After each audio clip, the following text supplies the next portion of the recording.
इकाई 3 कंपनी नियम के खिलाफ बढ़ती नाराजगी।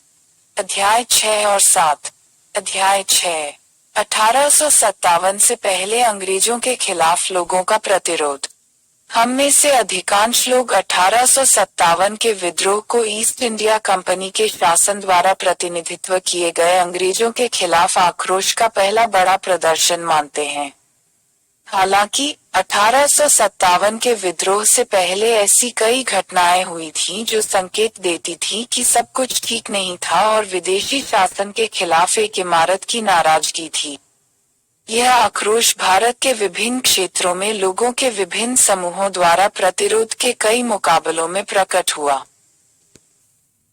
जन प्रतिरोध अर्थ ब्रिटिश शासन के खिलाफ लोगों के प्रतिरोध के संदर्भ में लोग शब्द भारतीय समाज के कई वर्गों को शामिल करता है जो विदेशी शासन से प्रभावित थे। किसानों, कारीगरों, आदिवासियों, शासक वर्गों, सक्रिय या बेदखल, सैन्य कर्मियों, कंपनी के अधीन और साथ ही पूर्व शासकों के विमुद्रीकृत सैनिक, धार्मिक नेताओं, हिंद और मुस्लिम आदि ने सुरक्षा के लिए लड़ाई लड़ी।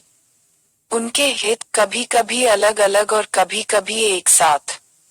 1810 में बनारस में औपनिवेशिक सरकार द्वारा लगाए गए हाउस टैक्स के खिलाफ आंदोलन, नमक शुल्क के खिलाफ 1814 में सूरत का दंगा, 1816 में बरेली में पुलिस कर और नगरपालिका करों के खिलाफ विद्रोह, शहरी आंदोलनों के कुछ उदाहरण हैं जिनमें निचले स्तर के लोग कारीगरों, छोटे दुकानदारों और शहरी गरीबों जैसे तबकों ने समृद्ध शहरी कुलीन वर्ग के साथ मिलकर लड़ाई लड़ी। इन प्रतिरोधों के हित इस अर्थ में भिन्न थे कि प्रत्येक वर्ग की अलग अलग शिकायतें थीं, लेकिन एक सामान्य उद्देश्य पर अभिसरण हुआ, ब्रिटिश शासन को समाप्त करना। बिपिन चंद्र के अनुसार लोगों के प्रतिरोध ने 3 व्यापक रूप लिए: नागरिक विद्रोह, आदिवासी विद्रोह और किसान आंदोलन। हमने सैन्य विद्रोहों को लोगों के प्रतिरोध का एक रूप माना है, जिसमें कंपनी की सेनाओं में कार्यरत भारतीयों को शामिल किया गया था, ताकि लोगों के प्रतिरोध के अध्ययन को और अधिक व्यापक बनाया जा सके। लोगों के प्रतिरोध की उत्पत्ति। पूर्व औपनिवेशिक भारत में शासकों और उनके अधिकारियों के खिलाफ लोगों का विरोध असामान्य नहीं था। राज्य द्वारा बड़ी भू राजस्व की मांग, भ्रष्ट आचरण और अधिकारियों के कठोर रवैये कुछ उकसाने वाले कारक थे। हालांकि औपनिवेशिक शासन की स्थापना और उसकी नीतियों का समग्र रूप से भारतीयों पर बहुत अधिक विनाशकारी प्रभाव पड़ा। उनकी समस्याओं को सुनने या उनकी समस्याओं पर ध्यान देने वाला कोई नहीं था। कंपनी केवल निकालने में रुचि रखती थी। राजस्व। औपनिवेशिक कानून और न्यायपालिका ने सरकार और उसके सहयोगियों, जमींदारों, व्यापारियों और साहूकारों के हितों की रक्षा की। इस प्रकार लोगों के पास कोई विकल्प नहीं बचा, उन्होंने हथियार उठाने और अपना बचाव करने का विकल्प चुना। आदिवासी लोगों की स्थिति मुख्य भूमि में रहने वाले लोगों से अलग नहीं थी, लेकिन बाहरी लोगों द्वारा उनकी स्वतंत्र जनजातीय राज्य व्यवस्था में अतिक्रमण ने उन्हें और अधिक पीड़ित और हिंसक बना दिया।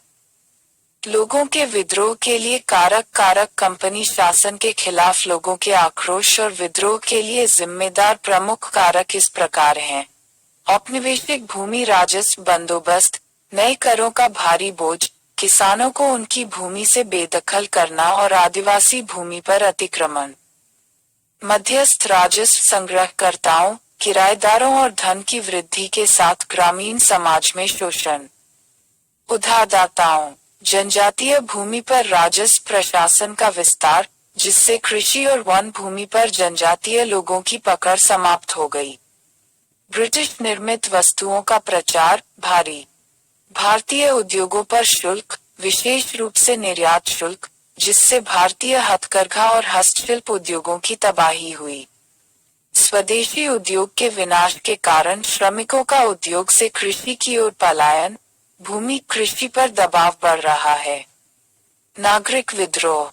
नागरिक शब्द में वह सब कुछ शामिल है जो रक्षा, सैन्य से संबंधित नहीं है, लेकिन यहाँ हमने उन विद्रोहों को शामिल किया है जो आमतौर पर अपदस्थ देशी शासकों या उनके वंशजों, पूर्व जमींदारों, पोलीगारों, दक्षिण भारत में क्षेत्र के धारक के नेतृत्व में थे। या पालियम, जिसमें शासकों द्वारा उन्हें दिए गए कुछ गांव शामिल हैं, मुख्य रूप से नायक सैन्य सेवा और श्रद्धांजलि के बदले में पूर्व अनुचर और विजित राज्यों के अधिकारी, या कभी कभी धार्मिक नेताओं द्वारा। बड़े पैमाने पर समर्थन आमतौर पर रैक किराए के किसानों, बेरोजगार कारीगरों और विमुद्रीकृत सैनिकों से आया था। हालांकि इन विद्रोहों के केंद्र में तत्कालीन सत्ताधारी वर्ग थे। नागरिक विद्रोह के प्रमुख कारण कंपनी के शासन के तहत अर्थव्यवस्था, प्रशासन और भू राजस्व व्यवस्था में तेजी से बदलाव हुए जो लोगों के खिलाफ गए। कई जमींदार और पोलीगार, जिनका औपनिवेशिक शासन के कारण अपनी भूमि और इसके राजस्व पर नियंत्रण खो गया था, नए शासकों के साथ समझौता करने के लिए व्यक्तिगत को थे। सरकारी अधिकारियों और व्यापारियों और साहूकारों के एक नए वर्ग द्वारा रैंक में दरकिनार किए जाने के कारण पारंपरिक जमींदारों और पोलीगारों का अहंकार आहत हुआ। उपनिवेश के कारण भारतीय हस्तशिल्प उद्योगों का विनाश। नीतियों ने लाखों कारीगरों को गरीब बना दिया, जिनकी दुर्दशा थी उनके पारंपरिक के गायब होने से और भी जटिल हो गया। संरक्षक और खरीदार, राजकुमार, सरदार और जमींदार, पुरोहित वर्गों ने विदेशी शासन के खिलाफ घृणा और विद्रोह को उकसाया, क्योंकि धार्मिक उपदेशक, पुजारी, पंडित, मौलवी आदि पारंपरिक जमींदार और नौकरशाही अभिजात वर्ग पर निर्भर थे। जमींदारों और सामंतों के पतन ने पुरोहित वर्ग को सीधे प्रभावित किया। ब्रिटिश शासकों का विदेशी चरित्र, जो हमेशा इस भूमि के लिए पराया रहता था, और देशी लोगों के प्रति उनके तिरस्कारपूर्ण व्यवहार ने बाद के लोगों के गौरव को आहत किया। नागरिक विद्रोह के सामान्य लक्षण। ज्यादातर मामलों में ये विद्रोह सामान्य परिस्थितियों का प्रतिनिधित्व करते थे, हालांकि समय और स्थान में अलग हो गए। नागरिक विद्रोह के अर्ध सामंती नेता पिछड़े दिखने वाले और दृष्टिकोण में पारंपरिक थे। उनका मूल उद्देश्य था शासन और सामाजिक संबंधों के पुराने रूपों को बहाल करना। यह विद्रोह स्थानीय कारणों का परिणाम थे और शिकायतों और उनके परिणामों में स्थानीयकृत भी थे। महत्वपूर्ण नागरिक विद्रोह।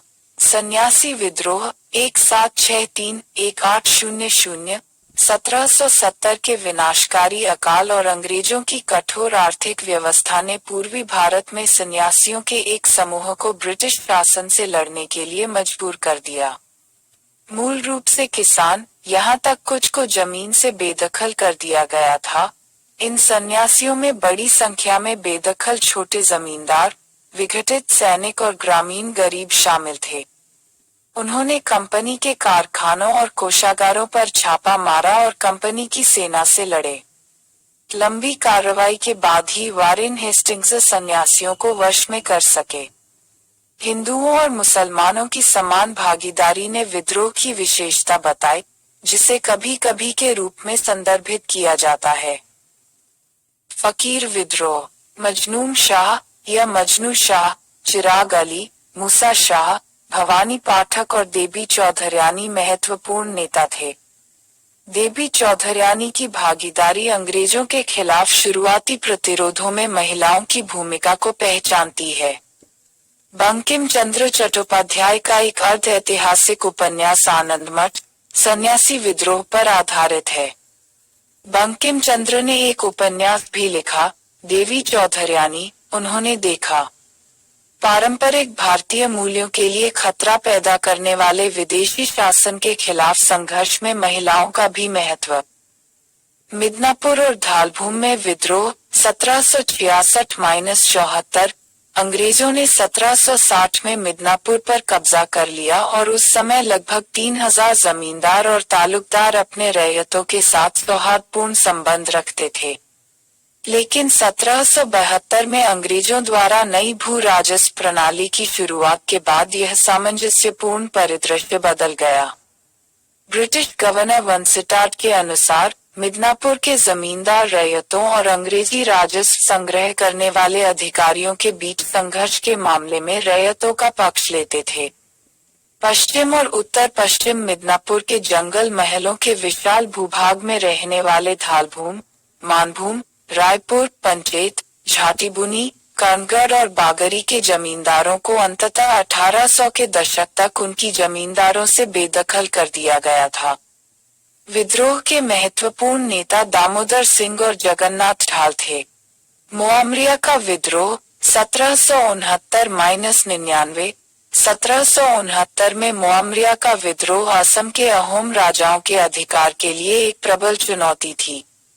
मोआमरिया निम्न जाति के किसान थे जो अनिरुद्ध देव 1553-1624 की शिक्षाओं का पालन करते थे और उनका उदय उत्तर भारत के अन्य निम्न जाति समूहों के समान था।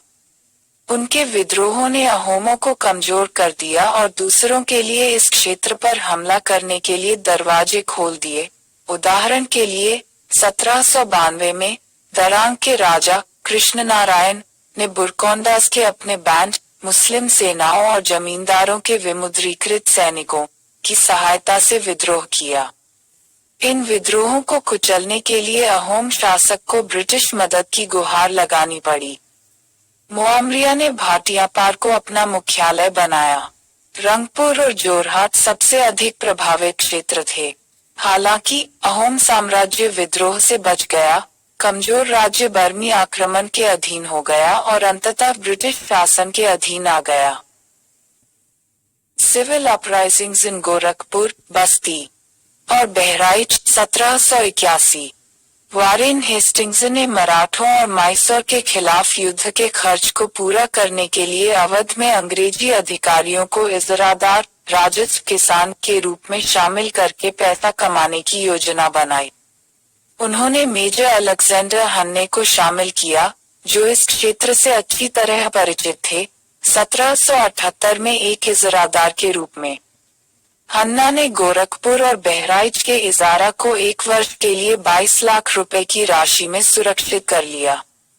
वास्तव में कंपनी द्वारा यह स्वयं देखने के लिए एक गुप्त प्रयोग था कि व्यवहार में कितना अधिशेष धन उपलब्ध था। हालांकि हन्ने के उत्पीड़न और राजस्व की अत्यधिक मांग ने इस क्षेत्र को, जो नवाब के अधीन एक समृद्ध राज्य में था, दहशत में डाल दिया। 1781 में जमींदारों और काश्तकारों ने असहनीय अत्याचारों के खिलाफ उठ खड़े हुए और प्रारंभिक विद्रोह के कुछ ही हफ्तों के भीतर हन्ने के सभी अधीनस्थ या तो मारे गए या जमींदारी छापामार बलों द्वारा घेर लिया गया। हालांकि विद्रोह को दबा दिया गया था, हन्ने को बर्खास्त कर दिया गया था और उसके इजारा को जबरन हटा दिया गया था। विजयनगरम के राजा का विद्रोह 1794-1758 में अंग्रेजों और विजयनगरम के शासक आनंद गजपति राजू के बीच एक संधि की गई थी, जो संयुक्त रूप से उत्तरी सरकार से फ्रांसीसी को बाहर करने के लिए थी। इस मिशन में वे सफल रहे, लेकिन अंग्रेज, जैसा कि भारत में उनके मामले में हमेशा की तरह था, संधि की शर्तों का सम्मान करने के लिए अपने वचन से पीछे हट गए। इससे पहले कि वह अंग्रेजी को गंभीरता से ले पाता, आनंद राजू की मृत्यु हो गई। ईस्ट इंडिया कंपनी ने विजयनगरम के राजा विजयारामाराजू से 3 लाख रुपए की श्रद्धांजलि की मांग की और उसे अपने सैनिकों को भंग करने के लिए कहा।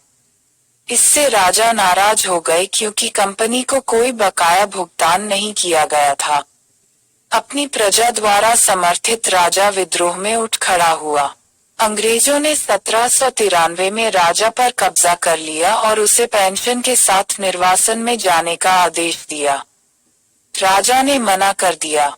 1794 में पद्मनाभम, आंध्र प्रदेश के आधुनिक विशाखापत्तनम जिले में एक युद्ध में राजा की मृत्यु हो गई। विजयनगरम कंपनी के शासन में आ गया। बाद में कंपनी ने मृतक राजा के बेटे को संपत्ति की पेशकश की और उपहारों की मांग कम कर दी। बेदनूर में धुंडिया का विद्रोह 1799-1800। 1799 में मैसूर की विजय के बाद अंग्रेजों को कई देशी नेताओं का सामना करना पड़ा। ढूंढिया वाघ, एक स्थानीय मराठा नेता, जिसे टीपू सुल्तान द्वारा इस्लाम में परिवर्तित कर दिया गया था और अपने दुस्साहस के कारण जेल में डाल दिया गया था, सेरिंगपटम के पतन के साथ रिहा हो गया। बहुत जल्द ढूंढिया ने एक बल का गठन किया जिसमें ब्रिटिश विरोधी तत्व शामिल थे और अपने लिए एक छोटा सा क्षेत्र बनाया। अगस्त 1799 में अंग्रेजों की हार ने उन्हें मराठा क्षेत्र में शरण लेने के लिए मजबूर कर दिया, जहां से उन्होंने निराश राजकुमारों को अंग्रेजों के खिलाफ लड़ने के लिए उकसाया और उन्होंने खुद नेतृत्व संभाला। सितंबर 1800 में वेलेस्ली के तहत ब्रिटिश सेना के खिलाफ लड़ते हुए वह मारा गया था। हालांकि ढूंढिया विफल रहा, लेकिन वह जनता के एक सम्मानित नेता बन गए। केरल वर्मा पजहस्सी राजा का विरोध 1797, 1800-05। केरल वर्मा पजहस्सी राजा, जिसे केरल सिंघम, केरल का शेर या पाइचे राजा के नाम से जाना जाता है, मालाबार क्षेत्र में कोट्टायम कोटियो के वास्तविक प्रमुख थे। हैदर अली और टीपू सुल्तान का विरोध करने के अलावा केरल वर्मा ने 1793 और 1805 के बीच अंग्रेजों के खिलाफ लड़ाई लड़ी। तीसरे आंग्ल मैसूर युद्ध 1790-92 ने 1790 के एक पुराने समझौते का उल्लंघन करते हुए कोट्टायम पर अंग्रेजी सर्वोच्चता का विस्तार किया, जिसने कोट्टायम की स्वतंत्रता को मान्यता दी थी। अंग्रेजों ने पजहस्सी राजा के चाचा वीरा वर्मा को कोट्टायम का राजा नियुक्त किया। नए राजा ने कंपनी द्वारा निर्धारित राजस्व लक्ष्य को पूरा करने के लिए किसानों पर कर की अत्यधिक दरें लगाईं। इसके कारण 1793 में पजहस्सी राजा के नेतृत्व में किसानों ने बड़े पैमाने पर प्रतिरोध किया। पजहस्सी राजा ने गुरिल्ला युद्ध का उपयोग करते हुए बहादुरी से लड़ाई लड़ी और 1797 में एक शांति संधि की गई। लेकिन 1800 में वायनाड पर एक विवाद पर संघर्ष ने एक विद्रोही युद्ध शुरू कर दिया। पजहस्सी राजा ने नायरों की एक बड़ी सेना का गठन किया, जिसे मप्पिलास और पठानों द्वारा पूरक किया गया था। बाद वाले टीपू के सैनिक थे जो टीपू की मृत्यु के बाद बेरोजगार हो गए थे। नवंबर 1805 में केरल सिंघम की वर्तमान केरल कर्नाटक सीमा के पास माविला टोडू में एक मुठभेड़ में मृत्यु हो गई। अवध में नागरिक विद्रोह 1799। अवध के चौथे नवाब वजीर अली खान अंग्रेजों की मदद से सितंबर 1797 में गद्दी पर बैठे थे, लेकिन बहुत जल्द अंग्रेजों के साथ उनके संबंधों में खटास आ गई और उनकी जगह उनके चाचा सादत अली खान द्वितीय ने ले ली। वजीर अली खान को बनारस में पेंशन दी गई। हालांकि जनवरी 1799 में उन्होंने एक ब्रिटिश निवासी जॉर्ज फ्रेडरिक चेरी को मार डाला, जिसने उन्हें दोपहर के भोजन के लिए आमंत्रित किया था। वजीर अली के गार्डों ने 2 अन्य यूरोपीय लोगों को मार डाला और बनारस के मजिस्ट्रेट पर भी हमला किया। यह पूरी घटना बनारस के नरसंहार के रूप में प्रसिद्ध हुई। वजीर अली कई हजार लोगों की एक सेना को इकट्ठा करने में सक्षम था, जिसे जनरल एरस्किन ने हराया था। वजीर अली बुटवल भाग गया और उसे जयपुर के शासक द्वारा शरण दी गई। आर्थर वेलेस्ली ने जयपुर के राजा से वजीर अली को प्रत्यर्पित करने का अनुरोध किया। वजीर अली को इस शर्त पर प्रत्यर्पित किया गया था कि उसे न तो फांसी दी जाएगी और न ही बेड़ियों में डाला जाएगा। दिसंबर 1799 में आत्मसमर्पण के बाद उन्हें फोर्ट विलियम, कलकत्ता में कैद में रखा गया था। गंजम और गुमसूर में विद्रोह 1835-37। उत्तरी सरकार में गंजम और उसके आसपास के क्षेत्रों में ब्रिटिश शासन के खिलाफ विद्रोह हुआ। गंजम जिले के गमसूर के एक जमींदार स्ट्राइकर भंज ने 1797 में राजस्व देने से इनकार कर दिया। 1800 में उन्होंने खुले तौर पर विद्रोह किया और सार्वजनिक अधिकारियों की अवहेलना की। एक दमनकारी और भ्रष्ट कलेक्टर स्ट्रोडग्रास को विद्रोह को दबाने के लिए बदल दिया गया था। स्ट्राइकरा के साथ विजयनगर, पोद्दाकिमेडी के जलानी देव और प्रतापगिरी, चिनाकिमेडी के जगन्नाथ देव शामिल हुए। 1804 में जगन्नाथ देव को पकड़ लिया गया और मसूलीपट्टनम भेज दिया गया, लेकिन अंग्रेजों को कुछ जिलों को स्ट्राइकर भंज को सौंपना पड़ा। 1807-08 में स्ट्राइकरा के पुत्र धनंजय भंज ने अपने पिता को संपत्ति छोड़ने के लिए मजबूर किया। धनंजय ने अंग्रेजों के खिलाफ विद्रोह कर दिया, लेकिन जून 1815 में उन्हें आत्मसमर्पण करने के लिए मजबूर होना पड़ा।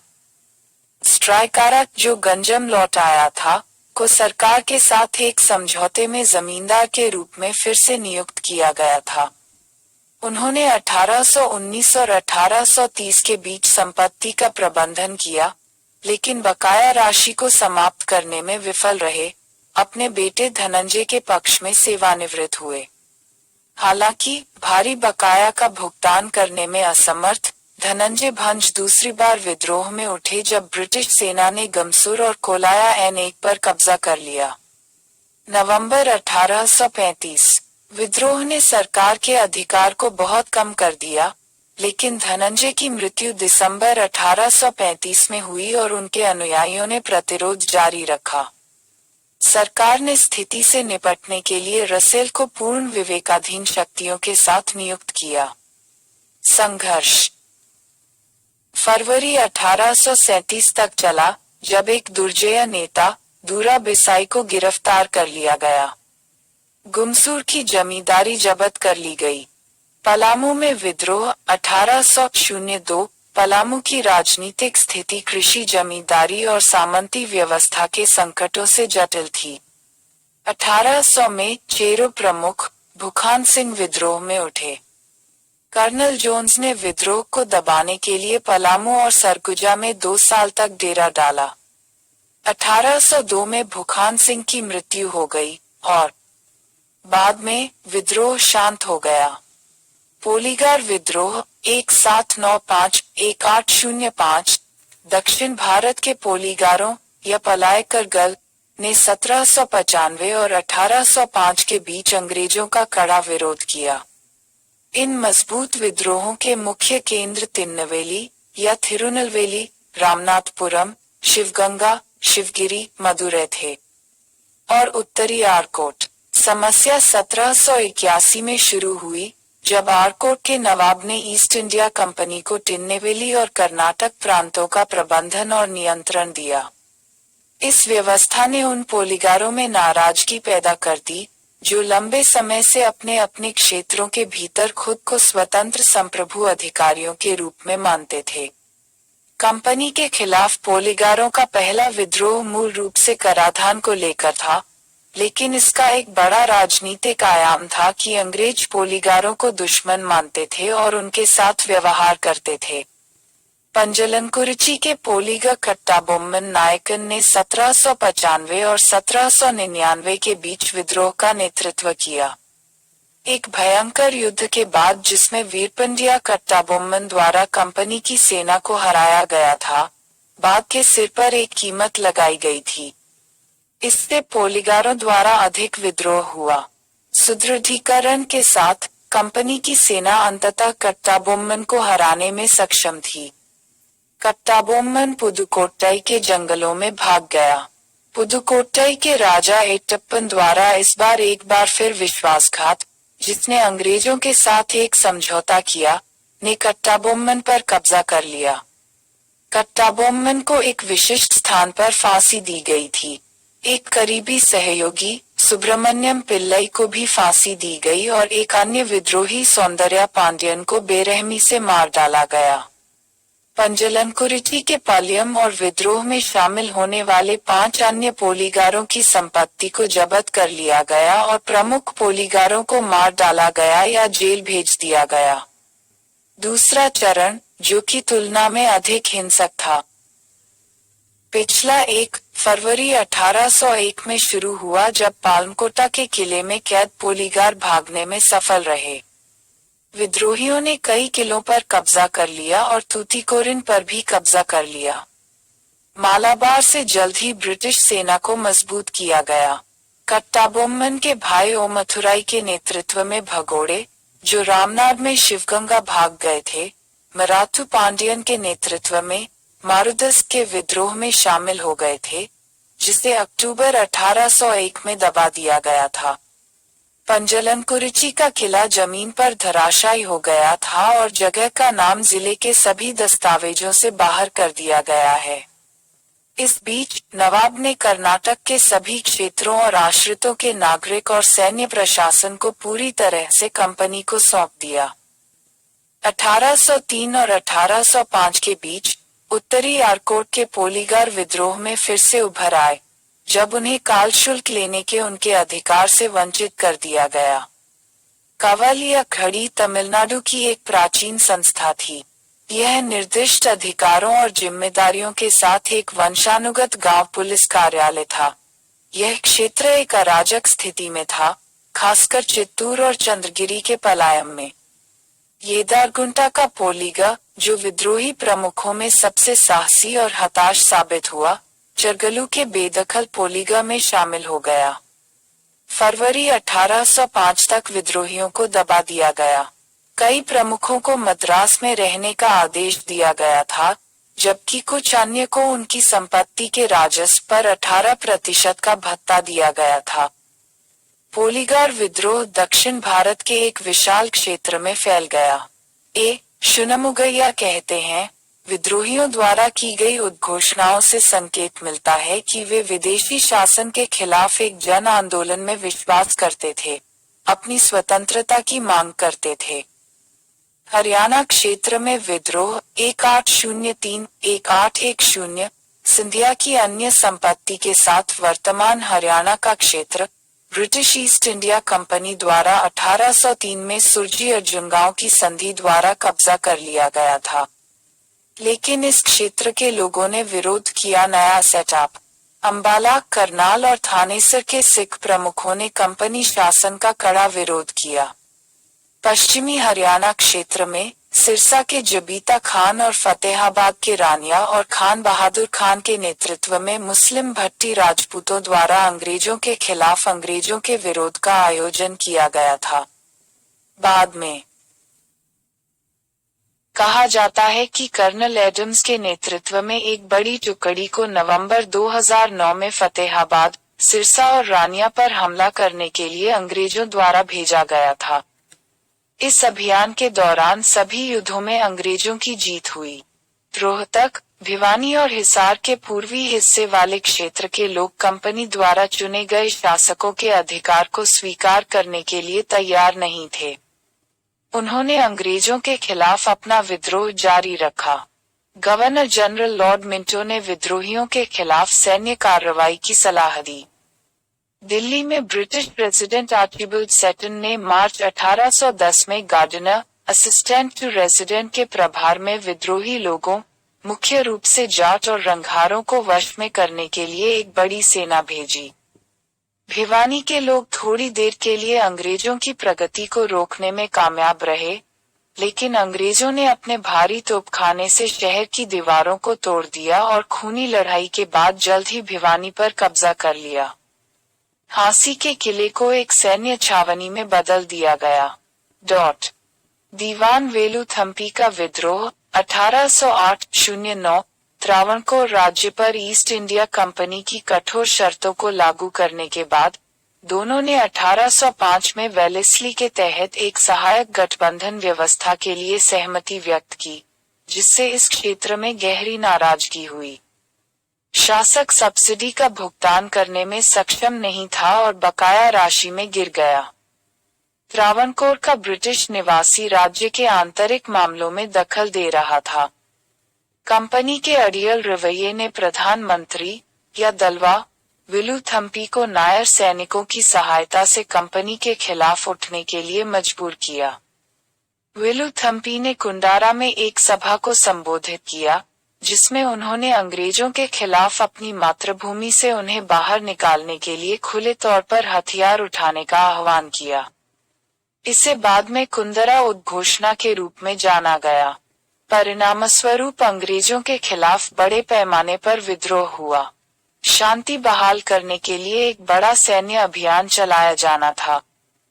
त्रावणकोर के महाराजा ने विद्रोह का पूर्ण समर्थन नहीं किया था और कंपनी के पक्ष में चले गए थे।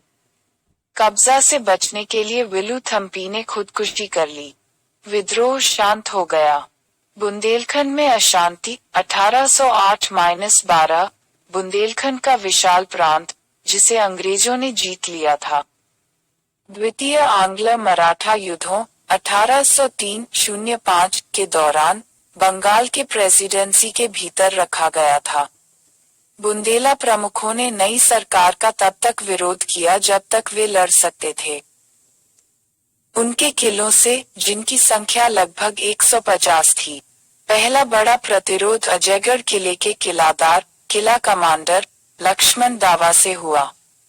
लक्ष्मण को 1808 में समाप्त होने वाले 2 वर्षों के लिए किले को अस्थायी व्यवस्था के रूप में बनाए रखने की अनुमति दी गई थी, लेकिन वह कार्यकाल समाप्त होने के बाद भी अपनी पकड़ जारी रखना चाहता था। उन्होंने फरवरी 1809 में आत्मसमर्पण कर दिया और उन्हें कलकत्ता ले जाया गया। अगला प्रतिरोध कलजर के किल्लादार दरिया सिंह से हुआ, जिसे जनवरी 1812 में दबा दिया गया था। लेकिन सबसे गंभीर खतरा गोपाल सिंह नामक एक प्रसिद्ध सैन्य साहसी से आया, जिसका अपने चाचा के साथ विवाद था, जिसे अंग्रेजों का समर्थन प्राप्त था।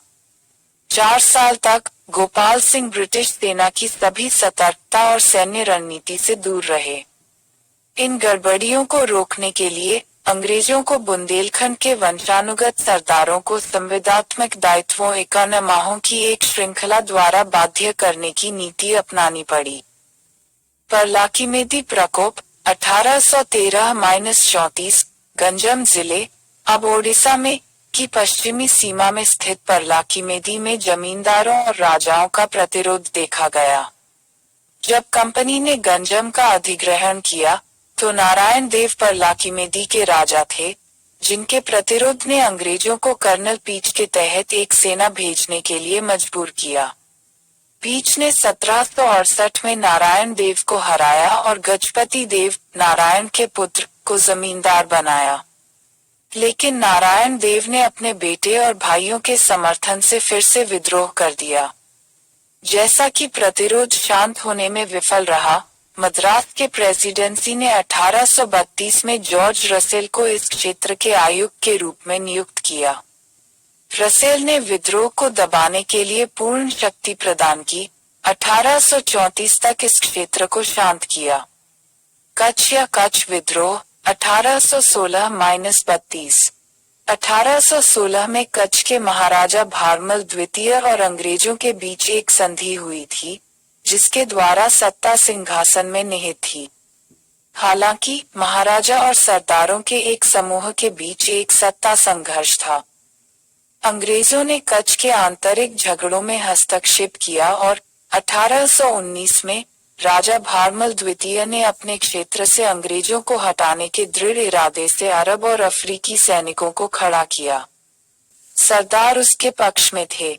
अंग्रेजों ने कच्छ शासक राव भारमल को हराकर अपदस्थ कर दिया।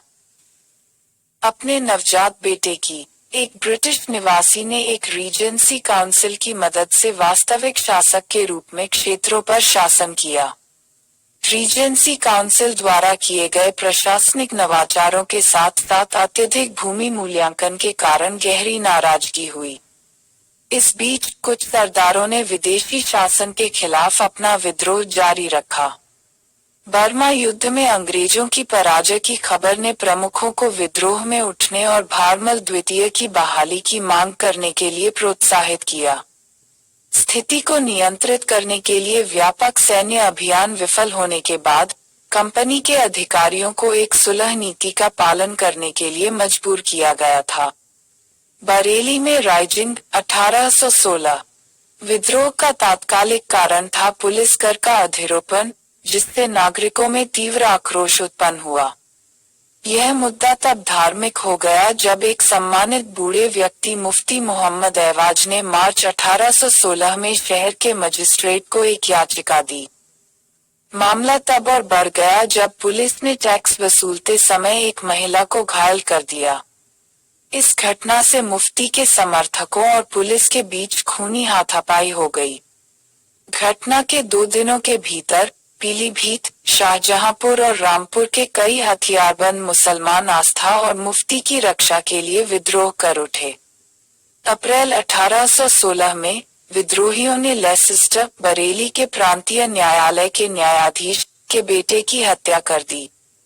विद्रोह को केवल सैन्य बलों की भारी तैनाती से ही दबाया जा सकता था, जिसमें 300 से अधिक विद्रोही मारे गए और इससे भी अधिक घायल और कैद हुए।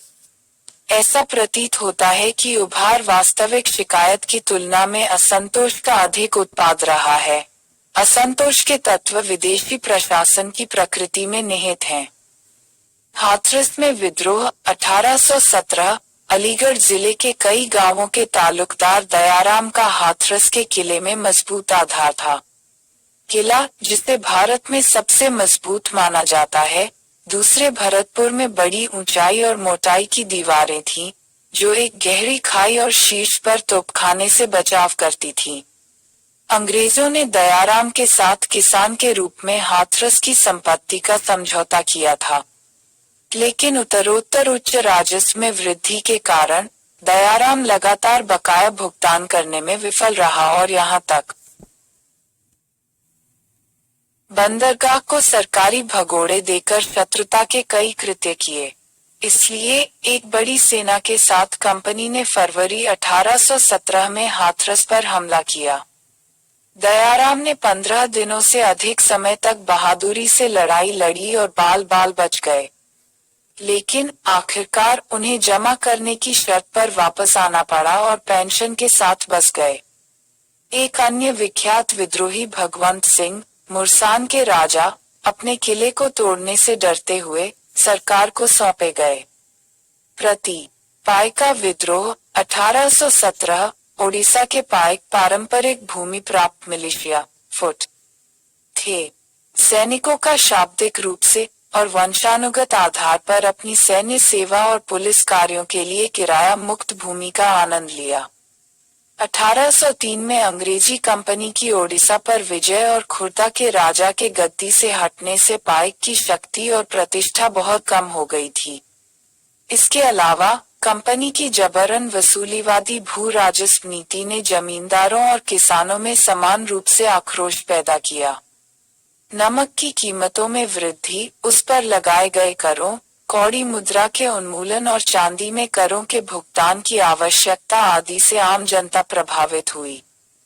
बख्शी जगबंधु विद्याधर खुर्दा के राजा की सेना के सेना प्रमुख थे। 1814 में जगबंधु की किला रोरंग की पुश्तैनी संपत्ति को कंपनी ने अपने कब्जे में ले लिया, जिससे वह दरिद्र हो गया।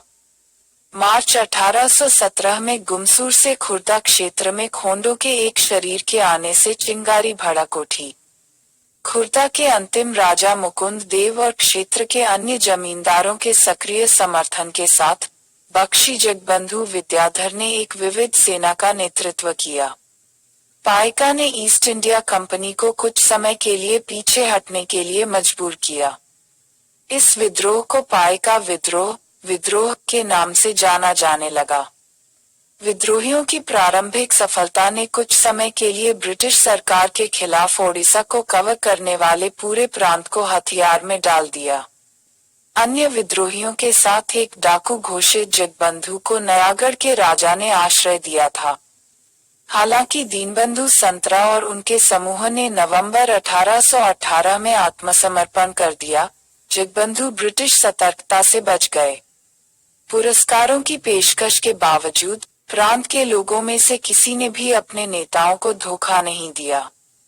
हालांकि खुर्दा 1817 के मध्य तक कंपनी के नियंत्रण में वापस आ गया था। पाइका विद्रोहियों तथा गुरिल्ला रणनीति का सहारा लिया। 1818 तक विद्रोह को क्रूरता से दबा दिया गया था। पुरी मंदिर के पुजारी जिन्होंने जगबंधु को आश्रय दिया था, उन्हें पकड़ लिया गया और उन्हें फांसी पर लटका दिया गया। कुल मिलाकर पाइकाओं को बहुत नुकसान हुआ। 1825 में जगबंधु ने बातचीत की शर्तों के तहत आत्मसमर्पण कर दिया। कुछ सूत्रों का कहना है कि उन्हें पकड़ लिया गया और 1829 में कैद में उनकी मृत्यु हो गई।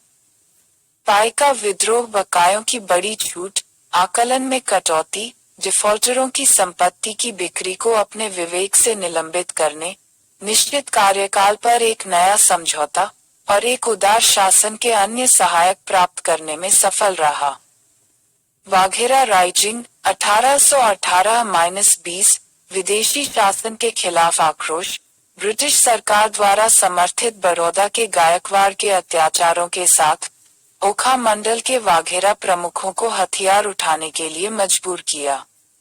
1818-19 के दौरान वाघेरा ने ब्रिटिश क्षेत्र में घुसपैठ की। नवंबर 1820 में एक शांति संधि पर हस्ताक्षर किए गए। अहोम विद्रोह 1828, प्रथम बर्मा युद्ध 1824-26 के बाद अंग्रेजों ने असम से हटने का संकल्प लिया था, लेकिन युद्ध के बाद अंग्रेजों ने पीछे हटने के बजाय कंपनी के प्रभुत्व में अहोम्स के क्षेत्रों को शामिल करने का प्रयास किया। इसने 1828 में एक अहोम राजकुमार गोमधर कांवर के नेतृत्व में धनंजय बोरगोहिन और जयराम खारखरिया फुकनह जैसे हमवतन लोगों के नेतृत्व में एक विद्रोह को जन्म दिया। जोरहाट के पास इकट्ठा होकर विद्रोहियों ने औपचारिक रूप से गोमधर कांवर को राजा बना दिया। अंत में कंपनी ने एक सुलह नीति का पालन करने का फैसला किया और ऊपरी असम को महाराजा पुरंदर सिंह नरेंद्र को सौंप दिया और राज्य का हिस्सा असमिया राजा को बहाल कर दिया गया। सूरत नमक आंदोलन 1840 के दशक, एक मजबूत ब्रिटिश विरोधी भावना के परिणामस्वरूप 1844 में स्थानीय सूरत की आबादी ने यूरोपीय लोगों पर नमक शुल्क को 50 पैसे से 1 रुपए तक बढ़ाने के सरकार के कदम के मुद्दे पर हमले किए। एक लोकप्रिय आंदोलन का सामना करते हुए सरकार ने अतिरिक्त नमक लेवी वापस ले ली। 1848 में फिर से सरकार को बंगाल मानक बाट और माप को लागू करने के अपने उपाय को वापस लेने के लिए मजबूर होना पड़ा। निष्क्रिय बहिष्कार का सहारा लेने के लिए लोगों की दृढ़ बोली और प्रतिरोध। कोल्हापुर और सावंतवादी विद्रोह गडकरी एक वंशानुगत सैन्य वर्ग था जिसे मराठा किलों में बंद कर दिया गया था। 1844 के बाद कोल्हापुर राज्य में प्रशासनिक पुनर्गठन के दौरान इन चौकियों को भंग कर दिया गया था। बेरोजगारी के भूत का सामना करते हुए गडकरियों ने विद्रोह किया और समानगढ़ और भूदरगढ़ किलों पर कब्जा कर लिया। इसी तरह उग्र असंतोष ने सावंतवाड़ी क्षेत्रों में विद्रोह का कारण बना। यहाँ के लोगों ने पहले ही 1830, 1836 और 1838 में अंग्रेजों के खिलाफ विद्रोह कर दिया था, आखिरी क्योंकि अंग्रेजों ने उनके शासक को अपदस्थ कर दिया था। ब्रिटिश अधिकारियों ने इस क्षेत्र को नियंत्रण में लाने के लिए कई कानून पेश किए। वहाबी आंदोलन। वहाबी आंदोलन अनिवार्य रूप से राय बरेली के सैयद अहमद द्वारा स्थापित एक इस्लामी पुनरुत्थानवादी आंदोलन था जो सऊदी अरब के अब्दुल वहाब 1703-87 और दिल्ली के शाह वलीउल्लाह की शिक्षाओं से प्रेरित था। सैयद अहमद ने इस्लाम पर पश्चिमी प्रभाव की निंदा की और शुद्ध इस्लाम और समाज की वापसी की वकालत की जैसा कि पैगंबर के समय के अरब में था। सैयद अहमद को वांछित नेता, इमाम के रूप में प्रशंसित किया गया था। आध्यात्मिक उप प्रतिनिधि, खलीफा के अधीन काम करने के लिए एक विस्तृत गुप्त कोड वाला एक देशव्यापी संगठन स्थापित किया गया था और उत्तर पश्चिमी आदिवासी बेल्ट में सीथाना को संचालन के लिए आधार के रूप में चुना गया था। भारत में इसका महत्वपूर्ण केंद्र पटना में था, हालांकि इसके मिशन हैदराबाद, मद्रास, बंगाल, संयुक्त प्रांत और बॉम्बे में थे। चूंकि दार अल हर्ब युद्ध या अराजकता का क्षेत्र को दार अल इस्लाम, इस्लाम की भूमि में परिवर्तित किया जाना था। इसलिए पंजाब के सिख साम्राज्य के खिलाफ एक जिहाद घोषित किया गया था। 1849 में सिख शासक की हार और पंजाब के ईस्ट इंडिया कंपनी के प्रभुत्व में शामिल होने के बाद भारत में अंग्रेजी प्रभुत्व वहाबियों के हमलों का एकमात्र लक्ष्य बन गया। वहाबियों ने ब्रिटिश विरोधी भावनाओं को फैलाने में महत्वपूर्ण भूमिका निभाई। 1860 के दशक में सीथाना में वहाबी बेस पर अंग्रेजों द्वारा सैन्य अभियानों की एक श्रृंखला और वहाबियों पर देशद्रोह के विभिन्न अदालती मामलों ने वहाबी प्रतिरोध को कमजोर कर दिया। हालांकि अधिकारियों के साथ छिटपुट मुठभेड़ 1880 और 1890 के दशक में जारी रही।